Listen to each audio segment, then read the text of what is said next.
Aqui é o professor Luiz, de novo, tá? Em mais uma aula de filosofia, para a gente poder entender um pouco sobre o período arcaico, beleza?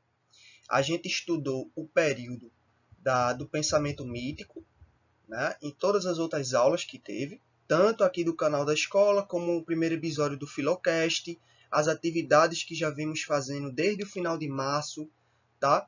E aí a gente agora vai para um período diferente, né, na história da Grécia Antiga, que ele começa ali, né, por volta do século 8 e vai até aproximadamente até o século 6, tá bom? Então é nesse momento aí da história que a gente vai se colocar agora, beleza? Esse momento aí da história da Grécia, que vai do século 8 até o século 6, tá? Ficou considerada pelos estudiosos como foi definida como período arcaico na Grécia Antiga. A história da filosofia na Grécia Antiga é dividida em três grandes períodos, tá? O período arcaico, tá? O período pré-socrático, beleza? E o período clássico, tá bom? Então, é nesse período arcaico, é o primeiro dos três, e é nele que vai acontecer as principais mudanças em toda a Grécia, transformações política, econômica e social, que vão contribuir para o aparecimento dos primeiros filósofos e para a mudança de pensamento das pessoas que viviam nas cidades gregas, tá? As pessoas passaram a viver de forma diferente e aí a pensar também de forma diferente, beleza? Let's go! Vamos para o nosso primeiro slide. Então, pessoal do terceiro ano, a gente tem que entender que a passagem do mito para a filosofia na Grécia Antiga, ela não ocorreu assim de repente, tá? De repente o pessoal estava pensando de acordo com a mitologia grega, de acordo com o que tinha sido inventado por Homero e por Hesíodo, e de repente agora estava do lado dos filósofos, né? Tem uma visão de mundo diferente. Não. Isso não acontece assim de repente, tá? Isso vai acontecendo, tá, no decorrer desse momento aí do século 8 até o século 6, tá? São aí mais ou menos 3 a 2 séculos, né? 200 a 300 anos de acontecimentos na Grécia históricos, tá?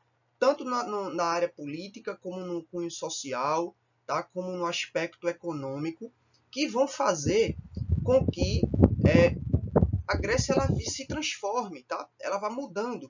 E aí é importante a gente entender que na Grécia desse período aí, no ano de 750, dentro do período arcaico, tá? A Grécia já tinha passado por um momento, já vivia um momento de crise política e social. De onde veio essa crise? Tá? Essa crise veio de um confronto entre classes sociais diferentes. Tá?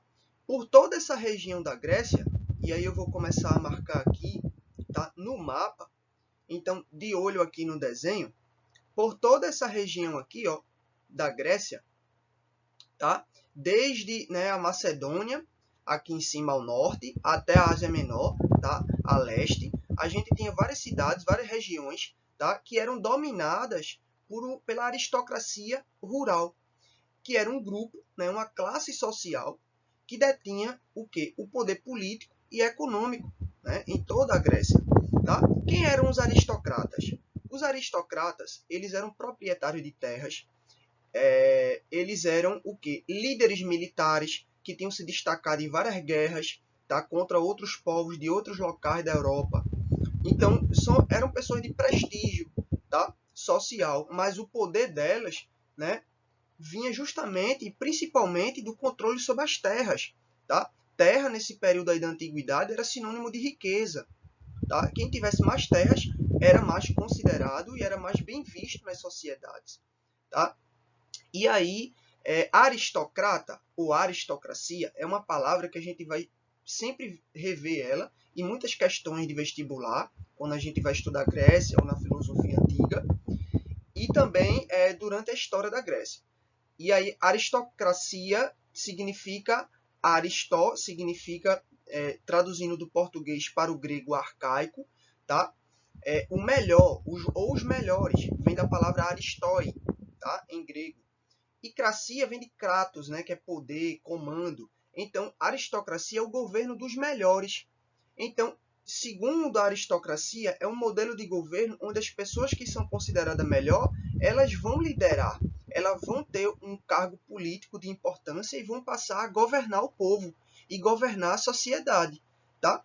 E aí, por que essa pessoa é considerada melhor? Qual é o critério que era utilizado? Ela ser proprietária de terras, tá bom? Então, os melhores eram aqueles que tinham terras, tá? Eram aqueles que eram generais dentro de um exército e tinham comando militar.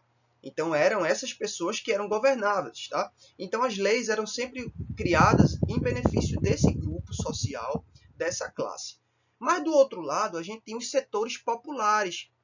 Quem é que fazia parte dos setores populares? Tá? Comerciantes, tá? Pequenos e médios comerciantes que estavam crescendo em ascensão, tá? E que passariam depois a se destacar no comércio, no seu trabalho, né? Trocando e vendendo produtos para povos de outras regiões que, né, já faziam comércio com a Grécia. Então, né, a gente tem aqui embaixo, ó, o Mar Mediterrâneo, tá? Que fica ao sul da Grécia. É o Mar Grego, né? Então, ao sul a gente tem o norte da África, o Egito principalmente. Então, os egípcios, eles, junto com os fenícios, com os persas, né, dentre outros povos, viajavam para a Grécia, tá, para fazer comércio. E quem estava envolvido nessas atividades mercantis eram esses comerciantes, que faziam parte do grande povo. Tá? E além disso, tinha os artesãos, tá, que também faziam seus produtos e comercializavam. Então, essas pessoas passaram a enriquecer e ganhar também prestígio econômico.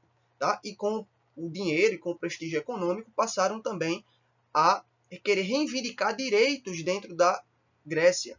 Tá? Porque elas movimentavam a economia em toda a Grécia, com sua atividade de trabalho. Então, elas passaram a reivindicar, logo depois, tá, em seguida, direitos também para elas. Então, isso aí gera um conflito entre os setores populares, que os comerciantes faziam parte ali, e contra a aristocracia rural, né? Rural porque eram pessoas que viviam no campo, em regiões onde você tinha, né, propriedades agrícolas, né? Plantações de trigo, de cevada, de azeite, né? Então, você tinha essas pessoas aí que governavam do campo para a cidade, beleza? E aí a gente já tem aqui nesse mapa da Grécia, de olho aí nesse desenho, tá? Que a Grécia começou a surgir cidades na Grécia. É nesse momento da crise política e social que vão surgir as primeiras cidades, que vão ser chamadas de polis, tá? Então a gente tinha, por exemplo, aqui na Ásia Menor, a cidade de Mileto, ou a polis de Mileto. A gente tinha a cidade de Rhodes, ou a polis de Rhodes, tá? E aqui, já na região do Peloponeso, que é a região central da Grécia, onde tinham as principais polis, a gente tinha Atenas, que ainda continua sendo capital da Grécia enquanto país, tá? Corinto, beleza? E aqui não está sendo mostrado no mapa, mas tem outras polis, né, de destaque, tá? Como Esparta, que era vizinha de Atenas e que depois na história da Grécia vão entrar em guerras muitas vezes e por várias razões, tá bom? Então vamos seguir para o próximo slide. Então, galera, logo depois de a gente entender um pouco o contexto histórico, tá, da Grécia Antiga, né, aí no século 8, século 7, tá, a gente vai entender agora, vai conhecer as principais mudanças, tá, que começaram a surgir, né, foram aparecendo, tá, na Grécia, na sociedade grega, beleza? Quais foram essas principais mudanças que fizeram com que as pessoas passassem a ter uma nova visão de mundo e uma nova visão de indivíduo na sociedade, tá? Não mais aquele indivíduo do período homérico, que era um indivíduo que pensava de acordo com a mitologia, tá? Sempre colocando os deuses acima de tudo. Na verdade, não, tá? No período arcaico, com esse contexto histórico de conflito social e político e com o surgimento da polis, que é a cidade-estado grega, tá? E como a gente acabou de ver no mapa, tinham várias, em vários locais diferentes da Grécia, vão também vir novas mudanças, tá? E que mudanças foram essas? Primeira mudança, a invenção tá? Das moedas, tá? Da invenção da moeda. É a primeira principal mudança que ocorre na Grécia durante esse período arcaico, tá? E aqui, para ilustrar, tem aqui já uma foto de uma moeda da cidade de Síbaris, tá? Que circulava aí em Éfeso, em Mileto, tá? Em Troia e em várias outras cidades-estados ali mais ou menos do leste da Grécia, tá? Na Ásia Menor. Então aqui é uma cidade onde ela foi cunhada uma moeda de prata e ela circulava nessa cidade nas mãos dos comerciantes, tá? Comprando e vendendo produtos, mercadorias, e ela foi cunhada com esse desenho de touro, né? Que era o símbolo da cidade de Síbaris, beleza? Então não era só esse dinheiro que circulava na Grécia. Existiam outras moedas que tinham sido cunhadas em outras cidades, né, estado, em outras polis. Por exemplo, a moeda de ouro, de prata que circulava na cidade de Atenas era diferente dessa, tá? Então, por que o dinheiro é a principal mudança? Porque antes, no período homérico, não existia a questão do dinheiro na sociedade grega, tá? As pessoas no comércio só trocavam uma mercadoria por outra, de acordo com seu interesse, de acordo com a sua necessidade, tá? Com a invenção da moeda, vai passar a ter o quê? As coisas vão passar a ter valor, tá? Então, por exemplo, um vaso de cerâmica grego feito por um artesão em Atenas, ele vale 30 moedas de prata. Então, só vai ter acesso àquele vaso quem tiver 30 moedas de prata, tá? Então, quem não tiver não vai ter acesso àquele objeto, tá? Então, a invenção da moeda, a maior circulação da questão do dinheiro na Grécia vai ser uma mudança que vai acarretar, tá? Em muitos fatores, né, de transformação na vida das pessoas, tá? Vai começar a surgir, a aumentar a desigualdade social, tá? As pessoas que viviam fora da cidade, tá? Tinham menos dinheiro, tinham menos moeda, então passavam a ser mais excluídos. Tinham aqueles que passavam a ter mais dinheiro, mais moeda e passaram a ter mais prestígio político, né? E vieram a se destacar depois, tá? Nessas cidades. Então, a moeda foi a principal mudança. A segunda principal mudança que ocorre na sociedade grega, pessoal, é a redescoberta da escrita. Como assim redescoberta? O pessoal já não sabia escrever? Sabia, tá? Mas aí foram ocorrendo algumas mudanças dentro do universo da escrita, beleza?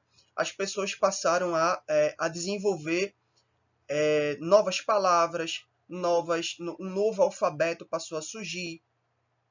Lembra que o povo, né, no Ocidente, que cria o primeiro alfabeto da história são os povos fenícios, que viviam na Palestina. Com o comércio com os gregos, os fenícios passaram a ter contato com a polis grega. E aí, os gregos foram aprendendo com o alfabeto fenício e passaram a criar um novo alfabeto, um novo sistema numérico para contar, né? Novos números, novos algarismos, novas letras, tá? E aí isso foram o quê? Alguns detalhes, algumas mudanças dentro da escrita, tá? E isso também foi muito importante, né, como principal mudança para o surgimento da filosofia na Grécia, tá? E aí a gente vem com a escrita, vem a terceira mudança, olha aqui, sublinhando em vermelho, a lei escrita pelos legisladores. O que é um legislador na Grécia? É aquele que faz as leis, que cria novas leis, tá? É aquele que é o político. Então, aí a gente tem o surgimento de uma palavra e de uma prática que ela vai repercutir até hoje na nossa vida, que é a política. Quem inventa a política são os gregos, tá? A próprio nome política vem de polis, que é o nome da cidade estadudeira.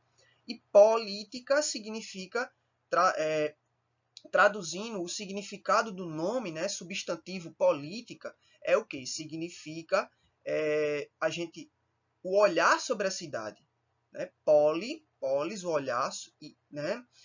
Tem um sufixo da palavra, tá? Que é olhar.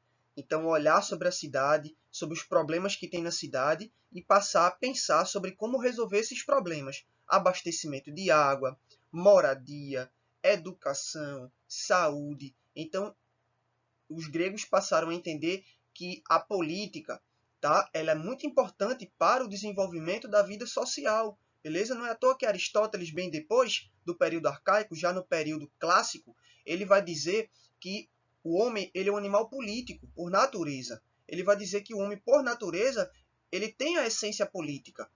tá? Por mais que a gente renegue, se distancie da política, tá? Ele vai dizer que não. Ele vai dizer que nascemos para isso, que faz parte da nossa natureza. Somos a única espécie de ser vivo que faz política, tá? Voltando para as mudanças, a gente tem a fundação das cidades-estado, que eu já venho falando, tá? Surgem as cidades na Grécia. Antes de ter cidades, as pessoas viviam em aldeias pequenas, né? Em comunidades, mais na zona rural, no campo, né? Com poucas pessoas, onde você não tinha circulação de moeda, onde você não tinha leis, não, a lei escrita.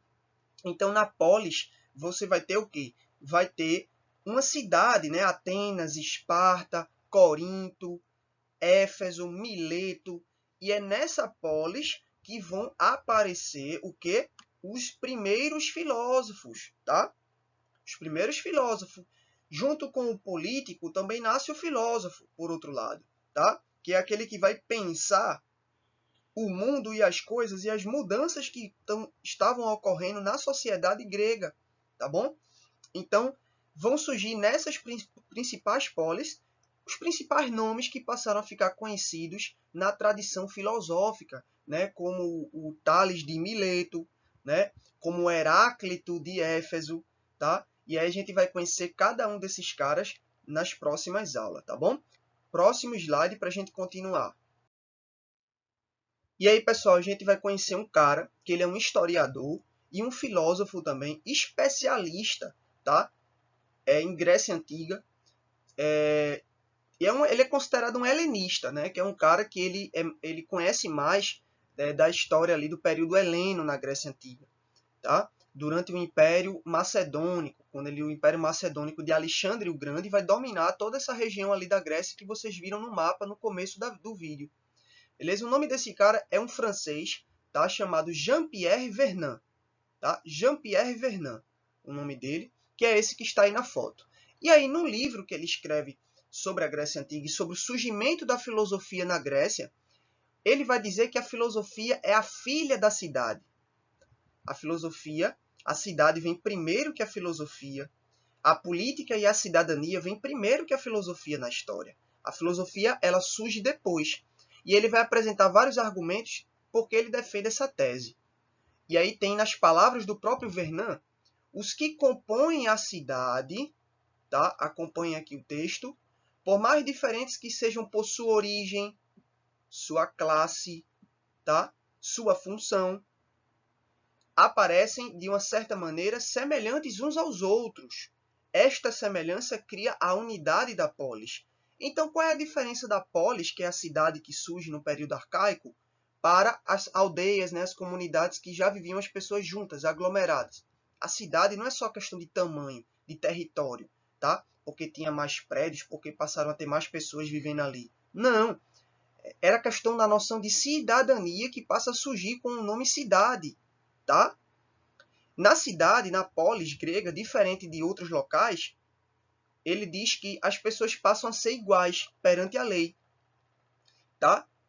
Ou seja, por mais que a origem da pessoa fosse diferente de outra, a classe social fosse diferente, tá? Até o trabalho dela, a profissão que ela tivesse na polis fosse diferente do seu vizinho, tá? Ainda assim, eles eram, de certa forma, semelhantes um ao outro. Todos eram cidadãos, igualmente cidadãos. E como cidadãos, todos deveriam respeitar a lei, cumprir a lei, e todos também deveriam ser respeitados com seus direitos como cidadão. Beleza? Aí vai surgir, quando surge a polis, que é a cidade grega, vai surgir a noção de cidade e vai surgir a noção de cidadania, tá? Que é o indivíduo ele ser igual a qualquer outro indivíduo, independente da sua cor, independente, tá? Da sua classe social, beleza? É aí que na Grécia, depois que os gregos inventam a política, junto com a política, tá? Consequentemente, galera, eles veem a ideia de cidade e com a ideia de cidade vem a ideia de cidadania, que é quando as pessoas elas são vistas com igualdade diante da lei, beleza? E aí a filosofia ela vai surgir no meio desse bolo de ideias, tá bom? Vão aparecer os filósofos que também eram cidadãos e que muitos também falavam de política, beleza? E aí é por isso que o Vernant ele defende essa tese como historiador e como filósofo que ele era. Ele vai defender que a filosofia é filha da cidade. Ou seja, a filosofia, galera, é filha da polis. Tá? A polis ela surge primeiro que a filosofia, e depois de várias transformações políticas e sociais na polis, é que a filosofia ela vem surgindo. Tá? Junto com esses principais homens que passaram a pensar o mundo de um jeito diferente. Tá certo? Então vamos continuar aí com o próximo slide. E aí tem, terceiro ano, quando nasce a cidadania? É a pergunta que a gente pode pensar. Sim, mas exatamente quando e como nasce essa noção de cidadania? De que todos nós somos iguais diante da lei, com direitos e com deveres. Tá? Quando é que surge isso na história? Ao se garantir essa igualdade, né, lembra que eu falei lá do legislador, que é aquele que cria as leis?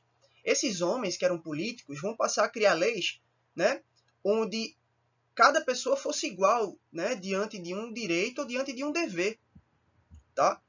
Então, por exemplo, tinha uma lei que ninguém poderia poluir a água que circulava dentro de Atenas. Ninguém podia poluir a água. Então, cada pessoa é uma lei que servia para todos de forma igual. E todos, igualmente, tinham que respeitar essa lei de não poluir a água, independente da sua origem, independente da sua classe social. Todo mundo tinha que respeitar. Então, isso é que foi criando a noção de cidade, de polis, de que todos são iguais e todos têm que preservar a sua cidade e cuidar, tá, da sua cidade para preservar também a vida social dentro da cidade. Beleza? E aí vai nascer a Assembleia, tá? Que é onde nascia o direito de cidadania. Cidadania para os gregos significava o quê? Garantir igualdade perante a lei e igual direito à palavra na Assembleia. A Assembleia, pessoal, nessa foto, observem aí que é uma representação de uma cidade-estado grega, tá? Aqui no alto, olha só, a gente tinha o que era chamado de Assembleia na polis, tá? Que era um lugar que geralmente ficava no alto, tá? E aí é aí que se reuniam os políticos para poder debater os assuntos públicos, tá? Problemas que a cidade tinha tendo, né? Propostas para melhorar a vida do povo na cidade, tá? E aí é nesse local, nesse lugar, dentro da polis, que os políticos se reuniam para debater, para criar novas leis, tá? Para discutir sobre igualdade, sobre cidadania, beleza? Então, diante da cidadania, toda pessoa na polis ela era vista igualmente como cidadão. Então, como cidadão, era direito, a lei tinha por direito, ele tinha por direito, pela lei, frequentar esse local, beleza? Frequentar esse local. E aí, nesse local, ele também tinha que ter o direito à palavra, de dizer, olha, eu penso isso aqui, eu acho que está errado. Então, qualquer pessoa poderia frequentar. Assim, né? Entre aspas, tá? Quando vocês forem estudar história, essa parte da Grécia Antiga, em história geral, vão entender com mais profundidade se realmente todos eram vistos como cidadão, tá? Mas aí aqui eu só estou explanando um pouco essa noção de cidadania, tá? Que é impossível pensar, entender o surgimento da filosofia na Grécia se não for falar da cidadania, beleza? E aí nasce na Assembleia essa ideia. Aqui na frente temos a Ágora, tá? A Ágora é um espaço menor que é onde se reuniam as pessoas, tá? Para poder discutir filosofia. Então o cara que se via como filósofo, né? O cara que tinha estudado direito, que tinha estudado as leis, né? Tinha estudado matemática, álgebra, tá? Ciências da natureza, esses caras queriam trocar ideias, tá? E onde é que eles iam se reunir? Na Ágora, que era esse espaço que ficava próximo da Assembleia, tá? No alto também da polis, beleza? Então é só para explanar um pouco essa ideia de como funcionava essa ideia de ser cidadão e de ser filósofo e também político na Grécia Antiga, tá bom? E aí, pessoal, a gente encerra essa aula de hoje, mas aí, antes de você colocar pause nesse vídeo ou for ver outra coisa na internet, atenção, beleza? A partir da próxima videoaula de filosofia, aqui com o terceirão, eu vou iniciar uma série de aulas, uma nova série de aulas de filosofia, tá bom? Começando com o primeiro episódio, porque já vamos entrar num assunto novo, tá? Que tem relação com esse assunto da aula de hoje, que é o período arcaico. a gente vai passar a conhecer os pré-socráticos, beleza? E aí, o primeiro episódio, tá? Eu não vou dizer aqui quem vai ser o primeiro filósofo pré-socrático que vamos conhecer, porque aí vou estragar a surpresa, tá bom? Do tema da próxima aula. Mas aí, fiquem ligados e atentos à nova aula de filosofia que vai ser postada no canal. E também não só isso, também fiquem ligados porque também já estou produzindo o segundo episódio do Filocast, que é o nosso podcast de filosofia, tá bom? E também nas atividades da nossa sala virtual, beleza? Que vamos ter sobre esse assunto aí de período arcaico, tá bom? Então é muito fundamental assistir essa aula. Se não entendeu alguma coisa que eu falei, você volta o vídeo, dá play novamente, para poder entender cada conteúdo, cada coisa que foi dita, para você poder também na pesquisa poder fazer a atividade que vai ser postada na sala de aula virtual, tá bom? E aí, galera, mais uma vez, na próxima aula já começamos a nossa série, tá? Já dentro do assunto que é os filósofos pré-socráticos, que foi dado esse nome para os primeiros filósofos que surgem na polis grega, tá bom? E aí eu coloco aí esse GIF nesse último slide da aula para poder representar algo, tá? Que não passou a existir com essas mudanças na Grécia, que a mulher ser vista como cidadã igualmente aos homens. Essa igualdade dessa política e cidadania grega, ela não passou a servir para as mulheres. A mulher, mesmo com essas mudanças, continuou a ser vista como inferior na sociedade. A mulher não era vista como cidadã, não tinha direito à palavra na Assembleia para poder falar de política, tá? Nem sequer para trabalhar, né, para poder ter um emprego, um ofício na cidade, ela tinha direito a fazer. Então ela continuou tendo um papel doméstico, submisso ao homem na sociedade grega, tá bom? Tanto em Atenas, como em Corinto, como em Troia. Então é algo que vale ressaltar, tá? Nem todas as pessoas eram cidadãos igualmente perante a lei, tá? Lembram que ainda existia a escravidão na Grécia Antiga, tá? Então quem é que construiu o prédio da Assembleia? Tá? Os escravos, tá? Que foram prisioneiros de guerra, tá? Em lutas contra outros povos. E aí tinha os escravos, aqueles que não tinham emprego, e mulheres, eram aí alguns grupos que eu já cito que não eram vistos como cidadão. E também não podiam falar de filosofia, não podiam falar de política. Então aí é um detalhe importante para aí você ficar sabendo sobre como era essa vida social e política e as principais mudanças que aconteceram no período arcaico da Grécia Antiga. Beleza? Fiquem na paz. Se cuidem aí na casa de vocês, tá? Fiquemos em casa e fiquem com Deus também. Até a próxima aula.